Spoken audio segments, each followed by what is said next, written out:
Thanks, Sasha. Hi, everyone. I'm Julie Smith, and it is such a pleasure to be with you today in this Mentorlogue forum. Thrive is such a great community and always there to support mentors, mentees, and anyone interested in developing themselves. A big thanks to Thrive and the team for continuing to facilitate these opportunities to learn. For those of you listening and joining the session, it's really appreciated, as I have no doubt you're all really busy. I join you today as someone who has made the leap from the corporate world to running my own business, where I support both organizations and individuals with a variety of services, from training on a range of personal and career development topics, as well as end-to-end training for procurement teams to set them up for success. I also work on global transformation projects as a people change practitioner, and I run a mentoring practice that is around supporting the individual with their development journey and mentor programs to support them. Most importantly, I'm very proud to be a Thrive mentor as part of the London cohort from 2020.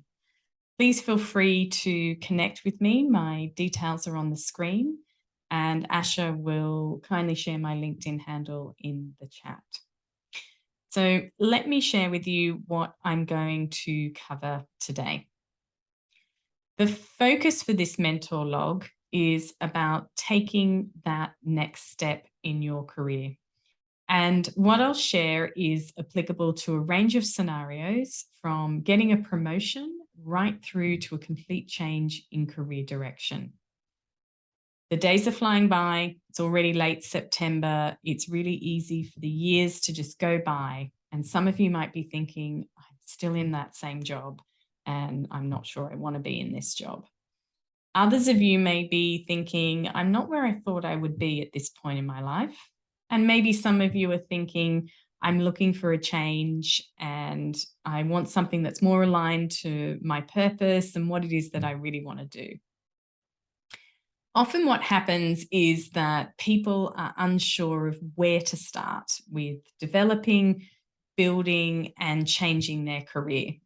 The hardest part is often the how. How do I do it? How am I going to make this happen?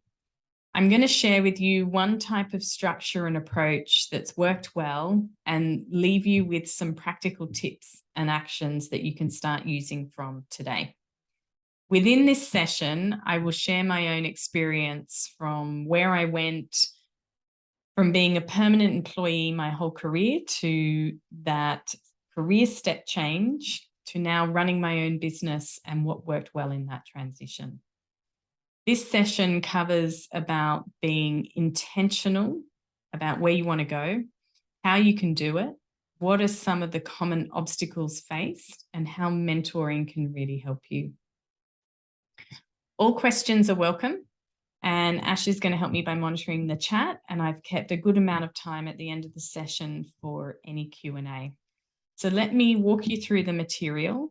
And the first point is around, where do you start when you want to make a change in your career or take that next step?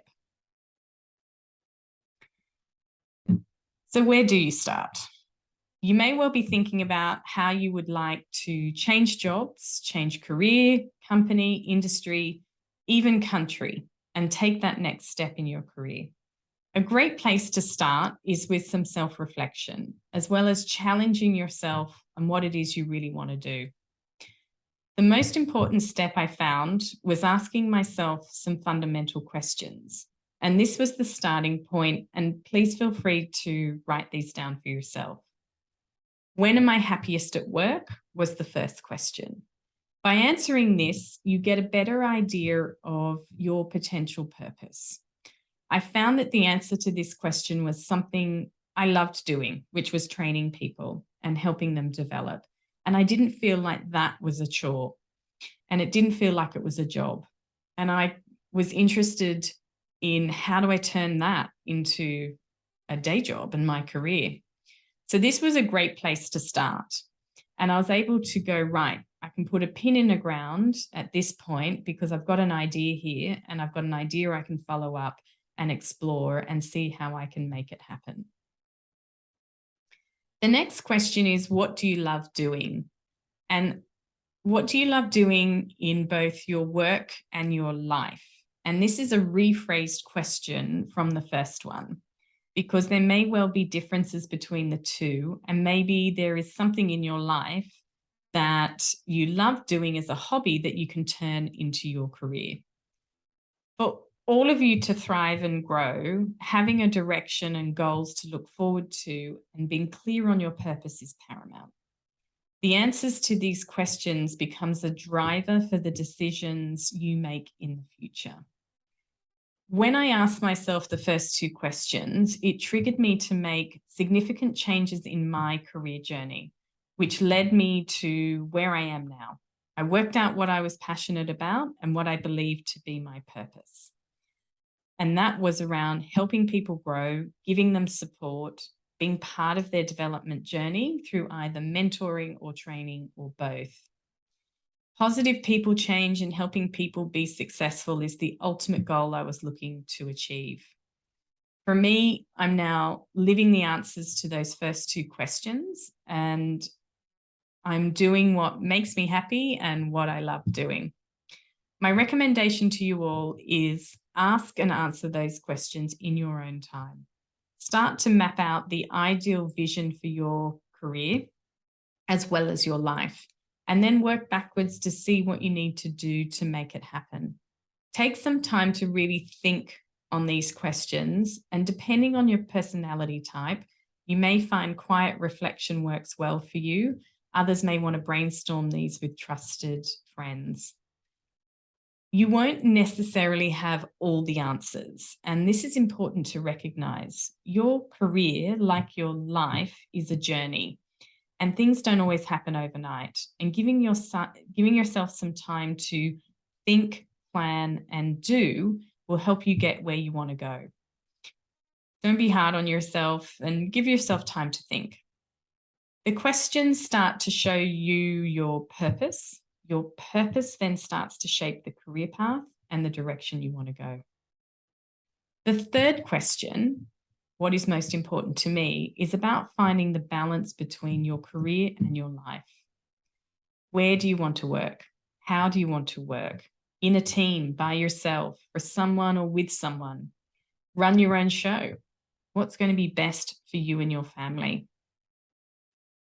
The final question, what does success look like? This is your end game. Start answering it as if there were no limitations. This will give you an ultimate view. Human nature will then start kicking in and bringing up a range of limitations, of which you need to determine if any of them are really genuinely in your control or not. Many limitations will fall into the obstacles topic that I'm going to cover later on. On this journey of taking the next step in your career, this is step one. Ask yourself these questions and let it start to highlight your purpose and that direction that you could go. This is about you being intentional with your career. So what do you do next? And this is where we start to get into the how do we make this happen? In addition to the questions, another action that worked really well that I encourage everyone to do is talk to people. And this is around being curious. It is about doing research, asking people questions. It is about investigating, talking to your colleagues, your peers, your leaders, talking to people in your network. You may want to go and engage particular subject matter experts. But this is about sharing with people what you would like to do, but also exploring what could be possible. And you'll find that there's a goldmine of information out there. I wouldn't be where I am now without the support, advice, guidance, and subject matter expertise of a range of really wonderful people in my network. Going back to what I referenced earlier about how I loved training and mentoring, and that's when I'm happiest, I was thinking, well, how do I turn that into a job? And I started researching what I would need in terms of qualifications or accreditation. I spoke to people who do it as their day job, and I got advice from them. I got advice from people in my network, as well as recommendations. And one of the really important things that happened was I got connected to people who could help me with opportunities. And it was both opportunities to learn as well as get work. To connect the dots of what worked well and the journey I took, the questions on the previous slide start to show you your purpose. Your purpose then starts to shape your career, and talking to people contributes to the build of how you're going to make this happen and what it could look like. I encourage you all not to be shy in talking about your career and asking for help. People are really open to sharing career advice as well as support. It's all about opening yourself up to opportunities and being proactive.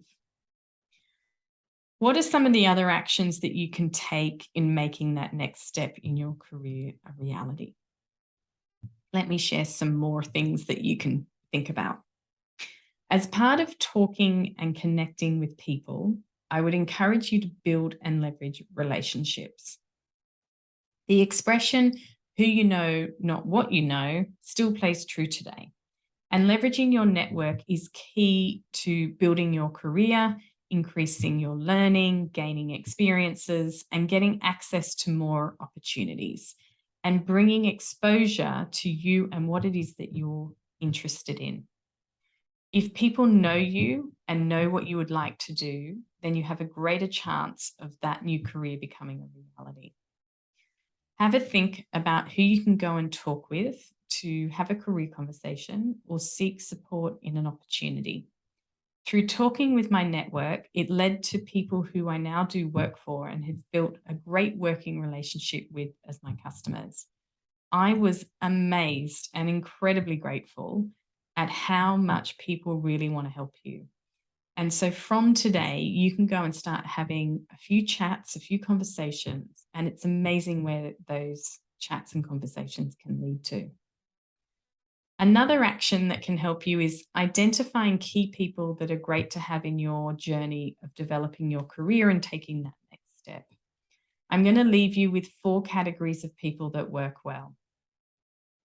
The first is a career sponsor. By default, your boss is a career sponsor, and it's important that your boss is aware of what you're interested in, what you'd like to do, that you're looking to take the next step, or you want to change in direction. I'd also recommend you having someone else in the organization who is in as senior a position as is possible and practical that can act as a career sponsor. Talk to them about what you would like to do, build that relationship and understand what is possible, because they can help you navigate your career internally because they'll have a different perspective than your boss. If you are looking to do a career change, then who do you know externally that can play that role for you? Someone who is where you would like to be, and what can they share with you about what they did to get to where they are? The second area of people to have is an internal and an external mentor. A mentor is there as a great sounding board, a supporter. They provide guidance and they share experiences to help you learn and grow. Internally, they help you with company culture navigation as well as supporting you with your career.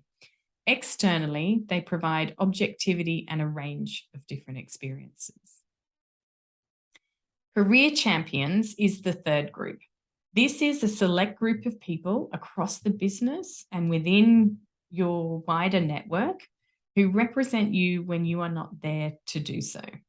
They talk positively about you without you knowing, and they talk to people about your career on your behalf. So they are there as a distribution channel for you. They are there to advertise what it is you would like to do, and they are there to help make connections to both people and opportunities. So really think about the different types of people and the wide variety that can act and support you as champions. And then cheerleaders. These are the people who are going to help you throughout this journey. And they're the people you would go to on a bad day, and they're there to help give you much needed support and positivity. But they're also the people you go to who are going to share your success. You'll know who your cheerleaders are, and it's just good to remember and recognize them for the wonderful value that they have. Identify those people and have them as part of your journey, as it's a really powerful action to take. And this becomes the second step in this journey of taking the next step in your career. So we come to step 3, which is how to build your plan. And this is about building a career plan and mapping out the specific actions that you need to take. Some of you may not have a fully defined career plan, and for those of you who don't, that's perfectly okay. And your starting point is the questions I raised so far. When am I happiest at work? What do I love doing? What is most important to me? And what does success look like? Once you have the answers to those questions, then take some time to consider a few other options. What steps do I need to take to make this happen? Where do I need to go and get help? Do I need any training or qualifications? What's going to be best for me and my family? And where and how would I like to work? Go and talk to people, and the information you gather will enable you to start plotting down specific actions you can take. For those of you listening with an existing career plan, the questions that I would put to you to think on are, am I on track with my career? Am I happy with the direction I'm going? Does my current role help me achieve my career goals? Is there anything holding me back? And what can I do to overcome any obstacles? Take some time to reflect on where you are and where you would like to be. Once you're in a position where you have a clear review of what it is you would like to do with your career, then be transparent and open about it. And here I'm going to share some additional practical steps you can take. I mentioned before about talking to your boss, and this is an important step to take. Start having a conversation with them about what you would like to do and understand what is possible. Learn what the company has available to help. If it's a promotion, then discuss with your boss about what you need to demonstrate to get that promotion. Is it specific skills? Is it experience? Is it time in role? Is it people leadership, qualifications, etc., etc.? And it's identifying what's currently missing and then agree a development plan with your boss around how to address those areas and what is going to be the measure of success and in what time frame. And then you and your boss have collaborated to build a development plan for you.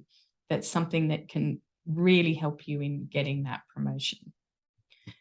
Have a think about whether there are some projects you can work on to upskill, reskill, develop your abilities, competencies, and gain experience.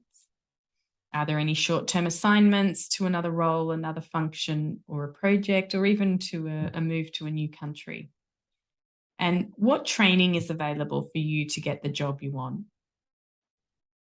This is about exploring what is possible internally and then also consider what is available externally. The key here is focusing on what is possible.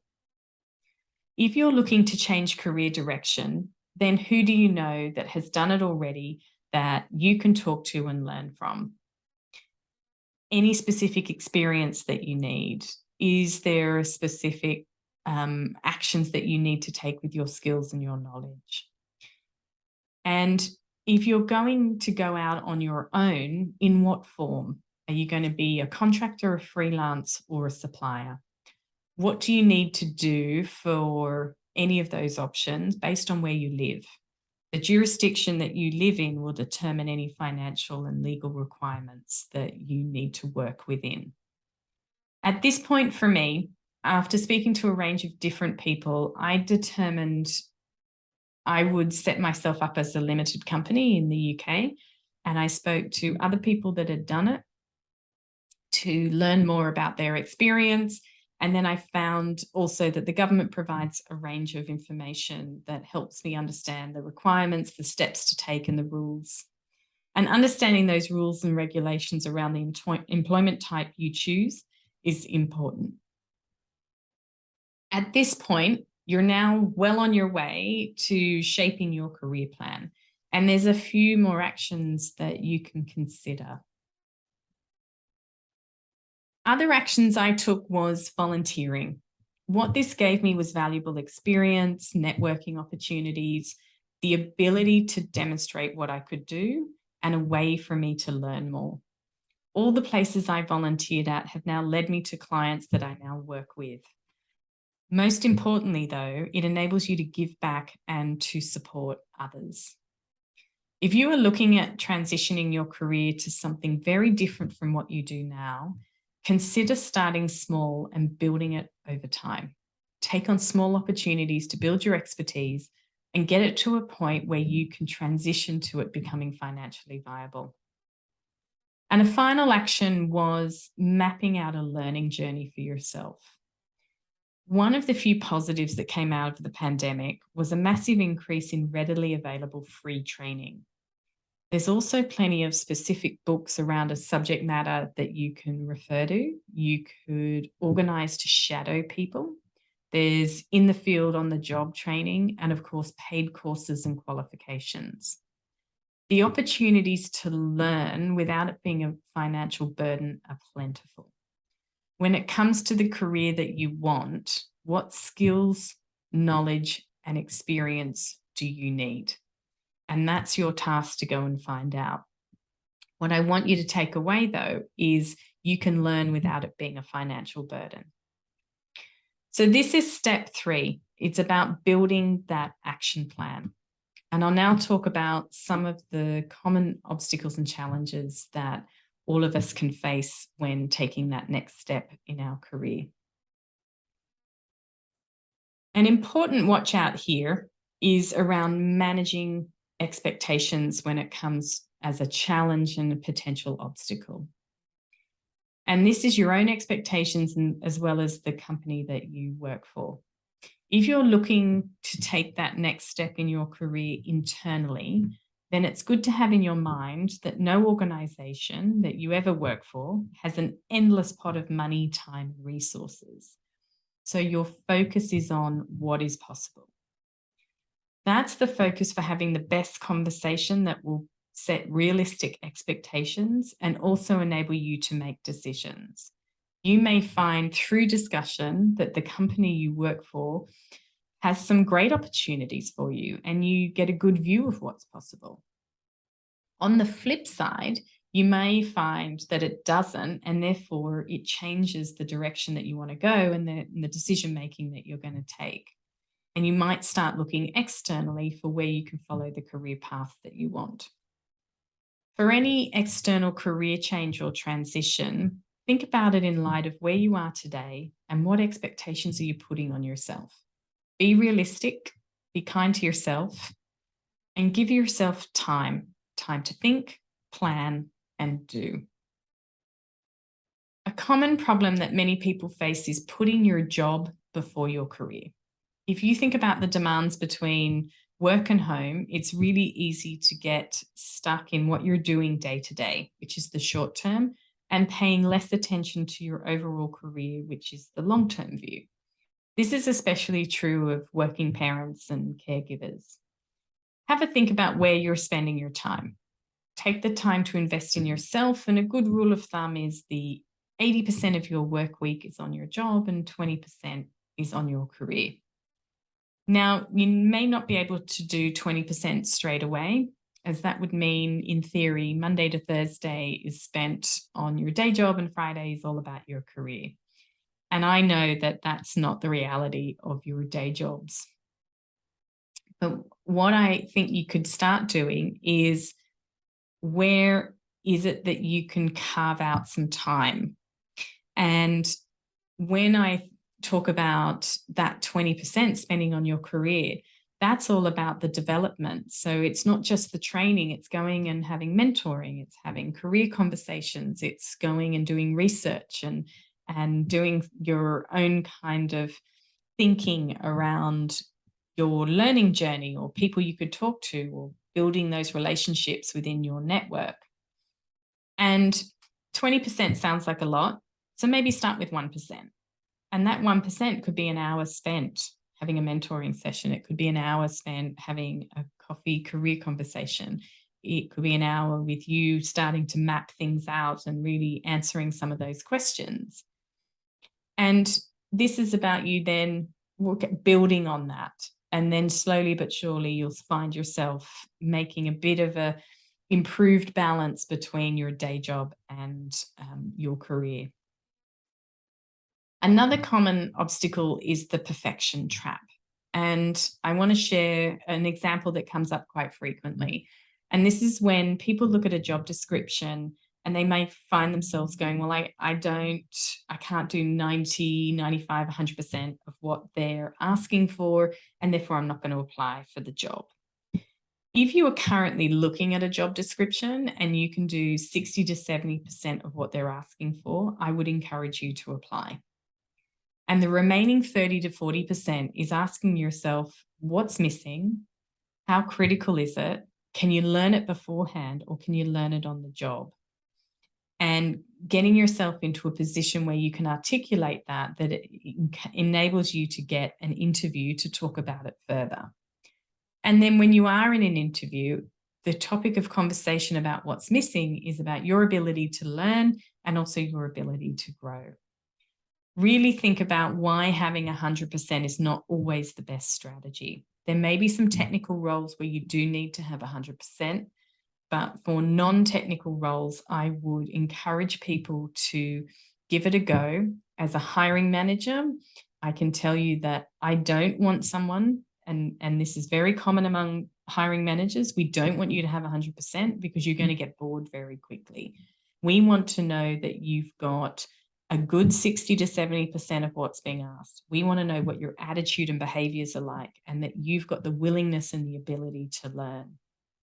If you can tell that story in an interview and in the way that you communicate that in any CV or resume, it puts you in a great position to get that job. The principle here is about giving it a go. And what's the worst that happens is you don't get the job.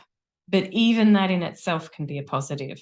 The positive being it gives you an opportunity to go and speak to those people and ask for feedback and say to them, what are the top 3 things that were missing and why are they important to you?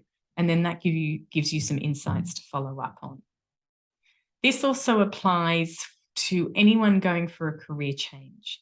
When I started, I didn't go into it knowing everything. It was about, I'll find the answer, I'll ask for help, and I'll bring in the right level of expertise. The important thing here is to be about realistic around what are your strengths and where can I go and talk to people to get some help.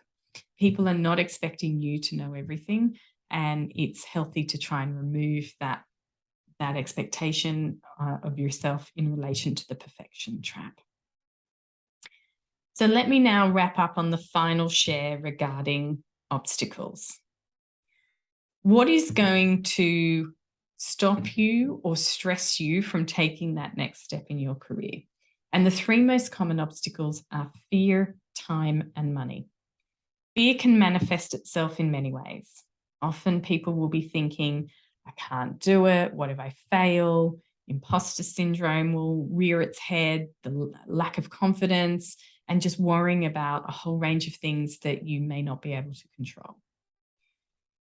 And a good question to ask is, what is really going to go wrong? And what can you put in place to remove these obstacles and overcome any fears? When it comes to the fear of failure, what is failing and according to who? Who said you failed? Is it you? Is it someone else? NASA refuses to use the word fail and instead they have it as first attempt in learning. And I found that to be a really particularly useful thing to keep in my mind on my journey as I learnt about running a limited company and working with new clients, juggling the different services I provide, time management. And it put me into a different mindset because it started removing the fear and making me more curious and pulling on the growth mindset. And that I went into things knowing it's going to be okay, learn from it and move on.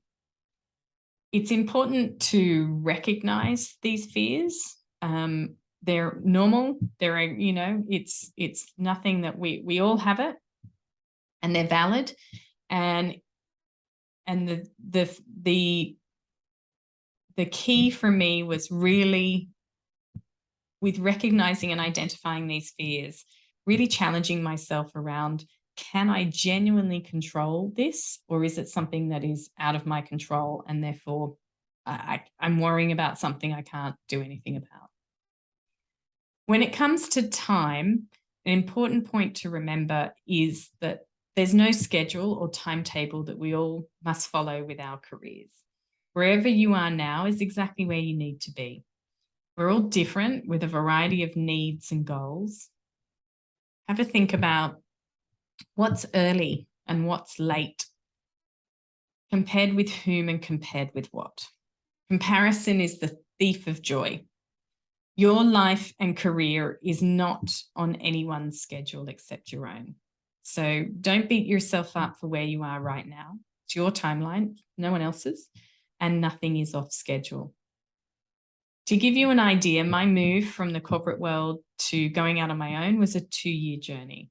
And I took that time to answer those questions, talk to a range of people, build connections, and take the actions that I had mapped out to make that change and go a different direction. Timing was really important to me because it helped me with getting clients and ensuring I had some level of financial security as I made that career transition, which is a nice segue to money. So money is especially relevant if you are changing careers and can be a big deterrent to following your dream. We've all got bills to pay and we all need money. And this is where both planning and time come into play. The timing for me as part of my journey was important, as I knew I was going to go out on my own and I needed some level of financial security. And the time enabled me to get that financial security that then took the pressure off while I developed the business and got myself started. It wasn't about luck. It really came down to some basics. Work out what you need to live on, how you're going to support yourself, and taking the time to save the money and get your finances in order. I mentioned before about starting small and building up from there. A very common thing to do is you stay in your day job and you start building up your business or your next part of your career on the side. And that enables you to continue to have some level of financial security while you build up your expertise, your skills, your knowledge, and start taking the actions that you need to do. The key here is about not letting money stop you from getting the career that you want. So this is step 4, which was around recognizing obstacles and giving you some food for thought as ways that you can overcome them. Luck is preparation meeting opportunity, an expression you may well know. And the key point I want to share here is spend the time doing the preparation and you'll find that the opportunities will start to present themselves. And I want to leave you today with really considering, think, take the time to think, take the time to plan, and then do. Now, let me touch on the topic of mentoring and why I consider it a golden ticket in your career journey.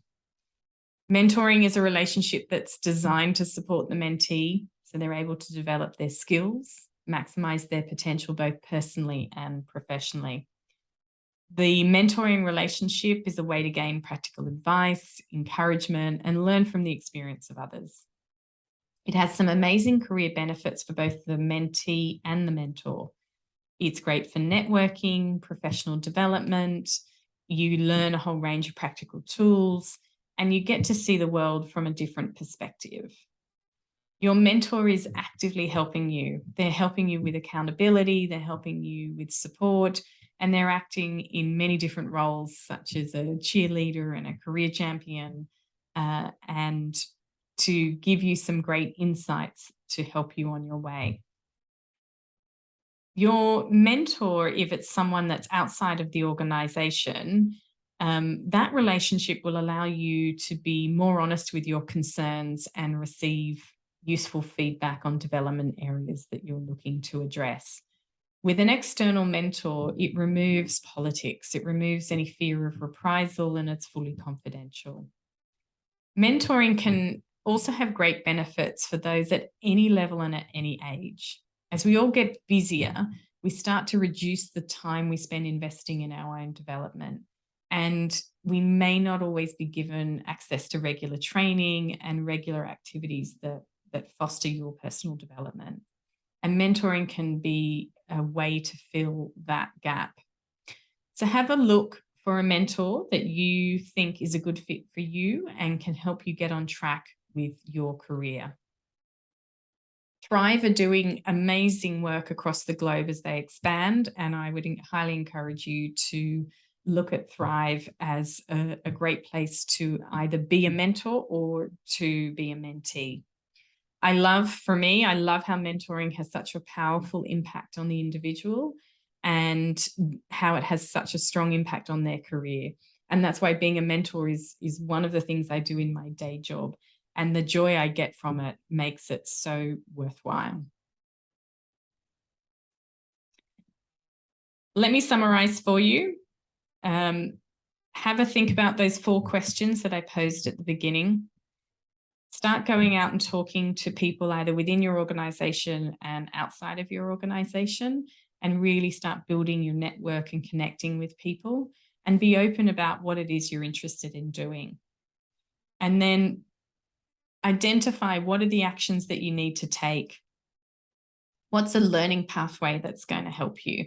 And consider things such as volunteering, going and working on different parts of the organization, initiating a new project in the organization. You can go and create opportunities as well as seek out opportunities.